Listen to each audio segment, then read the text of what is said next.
όταν αποφασίσαμε να κάμουμε την Επανάσταση, δεν εσυλλογιστήκαμε ούτε πόσοι είμεθα, ούτε πως δεν έχουμε άρματα, ούτε ότι οι Τούρκοι ευαστούσαν τα κάστρα και τα σπόλεις. Ούτε κανένας φρόνιμος μας είπε «Πού πάτε εδώ να πολεμήσετε με σιταροκάραβα βάτσελα?» Αλλά ως μία βροχή έπεσε εις όλους μας η επιθυμία της ελευθερίας μας. Και όλοι, και οι κληρικοί, και οι προεστοί, και οι καπεταναίοι, και οι πεπαιδευμένοι, και οι έμποροι, μικροί και μεγάλοι, όλοι εσυμφωνήσαμε εις αυτόν τον σκοπό και κάμαμε την Επανάσταση.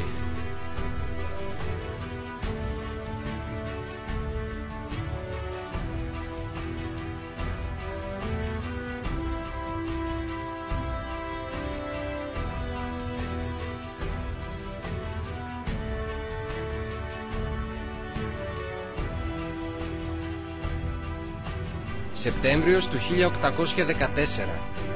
Μέσα στο βαθύ σκοτάδι της τουρκικής σκλαβιάς, που μετράει ήδη στη ράχη του Έλληνα 360 χρόνια, αχνοφέγγει το πρώτο αμυδρό φως.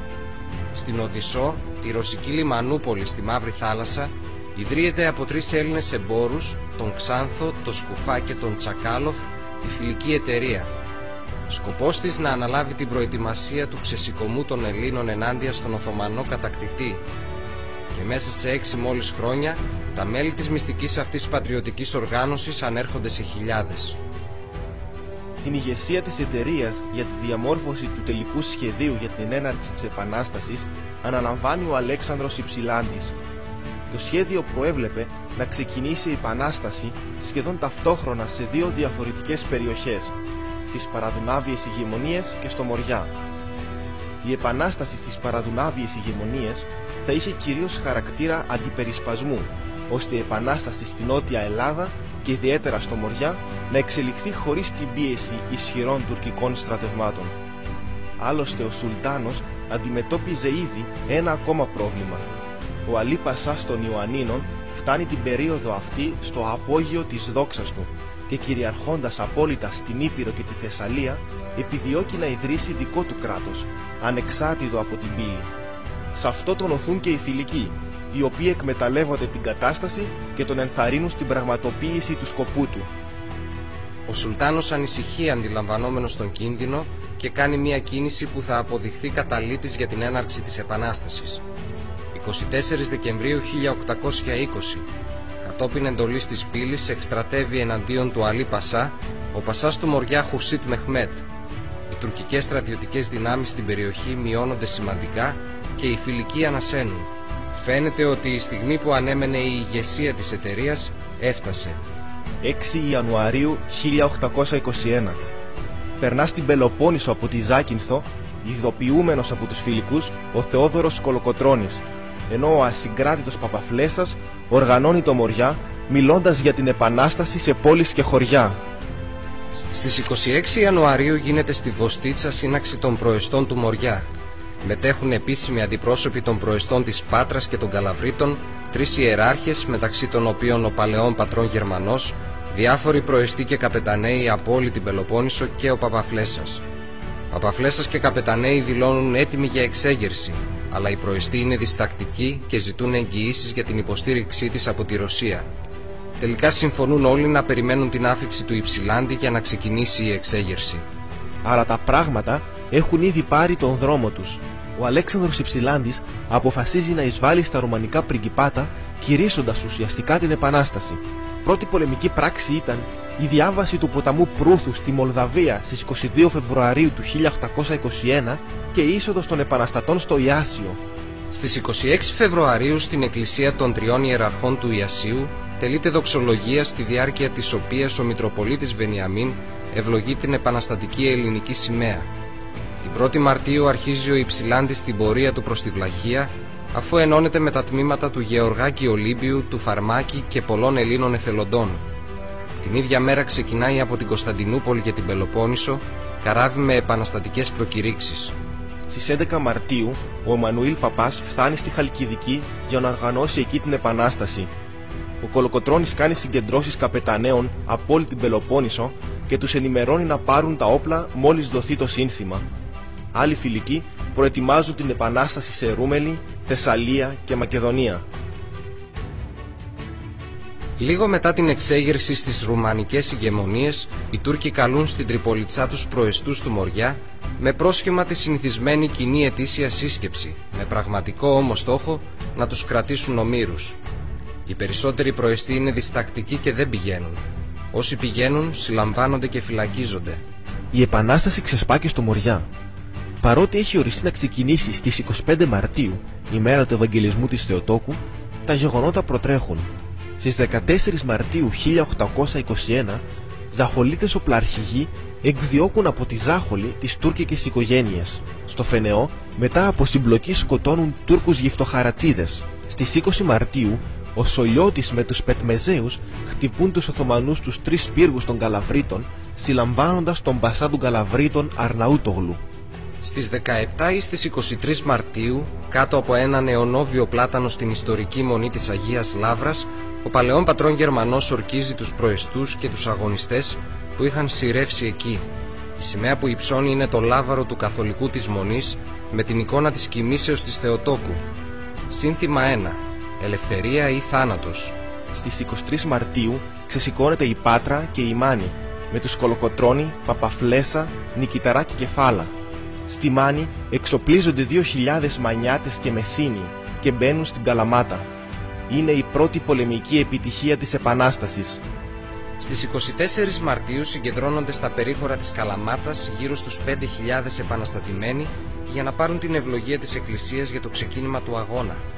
Ο Κολοκοτρώνης από αυτή τη στιγμή αρχίζει τη μεγάλη εποποιία του. Η Επανάσταση κηρύσσεται επίσημα στη μονή του Οσίου Λουκά κοντά στη Λιβαδιά, με παρόντες τους οπλαρχηγούς Αθανάσιο Διάκο και Βασίλη Μπούζγο και προκρίτους της περιοχής. Σάλωνα, Λιβαδιά και Ιπάτη απελευθερώνονται έως τα μέσα Απριλίου με τη συνεπικουρία ενόπλων όπως ο Γιάννης Γκούρας, ο Ανδρίτσος Σαφάκας, ο Σκαλτσοδήμος και ο Μπούζγος. Τον ίδιο καιρό επαναστατεί και το Γαλαξίδι που αποτελούσε ναυτικό κέντρο στην περιοχή του Κορινθιακού κόλπου. Αξιοσημείωτη τέλος είναι η επιστροφή του Οδυσσέα Ανδρούτσου από τα Επτάνησα, όπου είχε καταφύγει στα 1818. Στην Καλαμάτα συστήνεται η Μεσσηνιακή Γερουσία και ο Πετρόμπεης Μαυρομιχάλης τοποθετείται επικεφαλής της. Στα Πριγκιπάτα η Επανάσταση εξαπλώνεται με επιτυχία. 27 Μαρτίου 1821. Ο Υψηλάντης μπαίνει στο Βουκουρέστι με το στρατό του. Στο Συμβούλιο των Οπλαρχηγών, κατά τέλη του Μαρτίου στη Μεσσηνία, ο Κολοκοτρώνης προτείνει σαν βασικό στόχο των Ελλήνων την Τριπολιτσά, που ήταν το στρατιωτικό και διοικητικό κέντρο της Πελοποννήσου. Για το σκοπό αυτό στρατολογεί 6.000 άνδρες, πολιορκεί την Καρύτενα και εγκαθιστά φρουρές σε επίκαιρα σημεία γύρω από την Τρίπολη. Η Επανάσταση επεκτείνεται γρήγορα σε όλη την Πελοπόννησο και Ανατολική Στερεά. Οι Οθωμανοί μέχρι το τέλος του Μαρτίου περιορίζονται στα κάστρα.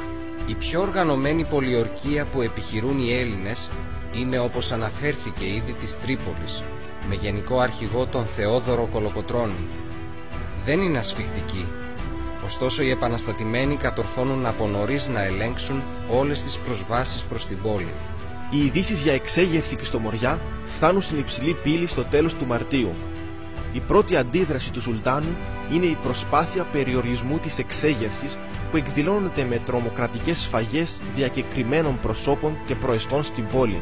Στις 10 Απριλίου, την ημέρα του Πάσχα, συλλαμβάνει και απαγχωνίζει μπροστά στην πύλη των Πατριαρχείων τον Πατριάρχη Γρηγόριο τον Πέμπτο, ο οποίος παρά τις απειλές και τον ορατό κίνδυνο αρνήθηκε να διαφύγει και να σωθεί, όπως του πρότειναν εκπρόσωποι χριστιανικών κρατών, μένοντας μέχρι τέλους κοντά στο δοκιμαζόμενο πίμνιό του.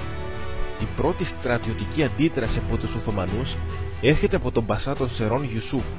Αυτός βρίσκεται με το στρατό του στο Βραχώρι καθοδόν προς την Εύβοια, όταν μαθαίνει για την πολιορκία της Πάτρας. Στις 3 Απριλίου λοιπόν περνάει μέσω Ρείου στην Πελοπόννησο, καίει την Πάτρα ευνηδιάζει και διαλύει τους πολιορκητές του φρουρίου της και εγκαθίσταται εκεί. Στις αρχές Απριλίου η Επανάσταση επεκτείνεται και στα νησιά. Στις 30 Μαρτίου επαναστατεί η Ύδρα με πρωτουργό του Ξεσηκωμού τον πλοίαρχο Αντώνη Οικονόμου. Στις 3 Απριλίου ξεσηκώνονται από ντόπιους φιλικούς οι Σπέτσες και ακολουθούν ο Πόρος, η Σαλαμίνα και η Αίγινα, ενώ στις 10 Απριλίου τα Ψαρά. Την ίδια μέρα ο αρματολός Γιάννης Διοβουνιώτης μπαίνει στην Πουδουνίτσα της Ρούμελης. Στις 18 Απριλίου οι ρουμελιώτες αρματολοί Διάκος, Διοβουνιώτης και Πανουριάς μπαίνουν στην Ιπάτη, ενώ ο φιλικός λικούργος Λογοθέτης ξεσηκώνει τη Σάμο. Ο Χουρσίτ Πασάς, που βρισκόταν στα Γιάννενα διευθύνοντας τις επιχειρήσεις εναντίον του Αλή Πασά, ήθελε πάση θυσία να σώσει την Τριπολιτσά. Η στρατιωτική απάντησή του στους επαναστατημένους Έλληνες προέβλεπε δύο στόχους: την προσβολή της εξέγερσης της Πελοποννήσου και τη στρατιωτική βοήθεια των πολιορκουμένων Τούρκων της Τρίπολης.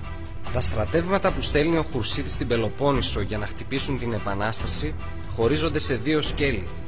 Το πρώτο, υπό τη διοίκηση του Μουσταφά Μπέι, περνά στην Πελοπόννησο στις 6 Απριλίου και επιδίδεται σε συστηματικές καταστροφές πόλεων που είχαν περιέλθει στους εξεγερμένους.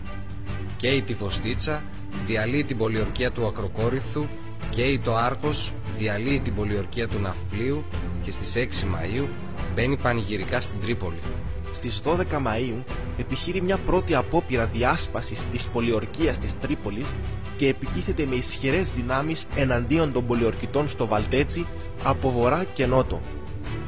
Τη θέση υπερασπίζονται Λυσσαλέα, στρατιωτικά σώματα των Μαυρομιχαλαίων, του Κολοκοτρώνη, των Πλαπουταίων και άλλων καπεταναίων. Την επομένη, ο Μουσταφά Μπέης αρχίζει υποχώρηση που η ελληνική αντεπίθεση μετατρέπει σε άτακτη φυγή με σημαντικές απώλειες. Στις 18 Μαΐου, ο ίδιος επιζητώντας με κάθε τρόπο την διάνοιξη δρόμου προς τη Μεσσηνία, επιτίθεται στα Δολιανά και στα Βέρβαινα, όπου ητάται από τα ελληνικά στρατιωτικά σώματα και επιστρέφει άπρακτο στην Τρίπολη.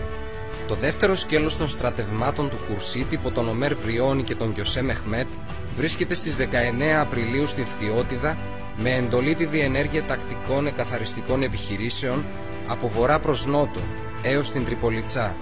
Τα ελληνικά στρατιωτικά τμήματα που μια μέρα πριν είχαν καταλάβει την Ιπάτη αποφασίζουν να την εγκαταλείψουν και να αντιμετωπίσουν την Οθωμανική στρατιά στη Φθιώτιδα σε 3 σημεία: ο Πανουριάς στη Χαλκομάτα, ο Διοβουνιώτης στο Γοργοπόταμο και ο Διάκος στην Αλαμάνα.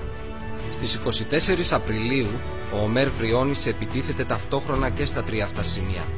Ο Πανουριάς και ο Διοβουνιώτης αναγκάζονται σε υποχώρηση, όμως το τμήμα του Διάκου που αντιστέκεται πεισματικά στη γέφυρα της Αλαμάνας σφαγιάζεται και ο ίδιος συλλαμβάνεται επί τόπου. Μετά το μαρτυρικό θάνατο του Διάκου στις 23 Απριλίου 1821, ο Ομέρ Βριώνης και ο Γιωσέ Μεχμέτ γυρίζουν στη Λαμία. Στο μεταξύ, οι σύντροφοι του Διάκου οπλαρχηγοί Πανουριάς και Διοβουνιώτης σπέβδουν στη Γραβιά για να συναντήσουν τον Ανδρούτσο. Η Γραβιά τότε δεν ήταν κατοικημένη περιοχή. Υπήρχε μονάχα ένα χάνι για να διανυκτερεύουν οι στρατοκόποι και οι αγωγιάτες που πήγαιναν για τα Σάλωνα ή από τα Σάλωνα για Ιπάτη. Το χάνι ήταν χτισμένο με πλήθες και είχε γύρω μια μεγάλη μάντρα. Το μεγαλύτερο μέρος ήταν ισόγειο και μόνο από τη μία μεριά είχε δεύτερο όροφο. Είχε 2 αυλόπορτες. Η μία έβλεπε κατά τη Ρεματιά και η άλλη κατά τη Δημοσιά. Υπήρχαν ακόμη 2 ξοκλήσια.